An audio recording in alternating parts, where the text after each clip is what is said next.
തലസ്ഥാന നഗരിയുടെ ഹൃദയഭാഗത്ത് അതീവ സുരക്ഷയുള്ള സർക്കാർ സ്ഥാപനത്തിൽ നിന്ന് ചന്ദനമരം മുറിച്ചു കടത്തിയിട്ടും അധികൃതർക്ക് അനക്കമില്ല.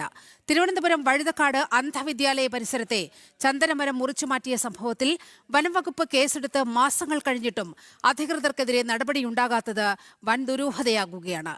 കഴിഞ്ഞ സെപ്റ്റംബറിലാണ് ചന്ദനമരം ഇവിടെ നിന്ന് മുറിച്ചു മാറ്റിയത്. ജനം ബ്രേക്കിംഗ്.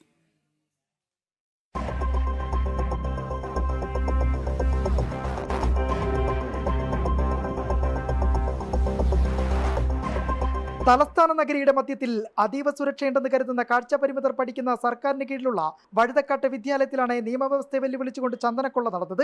ലക്ഷങ്ങൾ വിലമതിക്കുന്ന ചന്ദനമരം മുറിച്ചു കടത്തിയിട്ട് മാസങ്ങൾ പിന്നിടുന്നു. വനം വകുപ്പ് കേസെടുത്തെങ്കിലും പ്രതികളിലേക്ക് എത്താൻ ഇതുവരെ കഴിഞ്ഞിട്ടുമില്ല. കഴിഞ്ഞ സെപ്റ്റംബർ 24-നാണ് സ്കൂൾ വളപ്പിനുള്ളിൽ നിന്ന് ചന്ദനമരം ആരുമറിയാതെ മുറിച്ചു മാറ്റിയത്.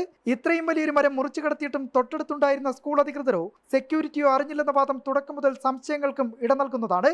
സംഭവത്തിൽ വനം വകുപ്പ് അടിയന്തരമായി കേസെടുത്തെങ്കിലും വിദ്യാലയത്തിന്റെ മതിലുകൾക്ക് പുറത്തേക്ക് അന്വേഷണം നീങ്ങിയതുമില്ല.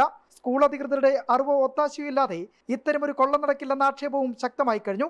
എന്നിട്ടും സ്കൂൾ അധികാരികളെ ചോദ്യം ചെയ്യാനോ നടപടിയെടുക്കാനോ കേസെടുത്ത വനംവകുപ്പാകട്ടെ ഇതുവരെ തയ്യാറായിട്ടുമില്ല. ഇടത് സർക്കാരിന്റെ കാലത്ത് നടത്തിയ ഉന്നതതല ഇടപെടലുകളാണ് സ്കൂൾ അധികൃതർക്കെതിരെയുള്ള നടപടികൾ വൈകിപ്പിക്കുന്നതെന്ന ആക്ഷേപവും ഉയരുന്നുണ്ട്. കാഴ്ചപരിമിതരായ കുട്ടികൾ പഠിക്കുന്ന വിദ്യാലയത്തിലെ കാവൽക്കാരാകേണ്ടവർ തന്നെ ചന്ദനക്കൊള്ളയ്ക്ക് കുടപിടിച്ചോ എന്ന ചോദ്യത്തിന് ഇനി മറുപടി നൽകേണ്ടത് വനം വകുപ്പാണ്. അതീവ സുരക്ഷാ മേഖലയിലുള്ള സർക്കാർ ഭൂമിയിൽ നിന്ന് ചന്ദനമരം കടത്തിയതിലെ അന്വേഷണം ഇഴഞ്ഞു നീങ്ങുന്നതിൽ വൻ ദുരൂഹതയാണ് ഉണ്ടാക്കുന്നത്. കുറ്റക്കാരെ സംരക്ഷിക്കുന്ന വനം വകുപ്പിനും സ്കൂളിനുമെതിരെ വ്യാപക വിമർശനമാണ് ഉയരുന്നത്. തിരുവനന്തപുരത്തു നിന്നും കെ.ബി. ശ്യാമപ്രസാദ്, ജനം.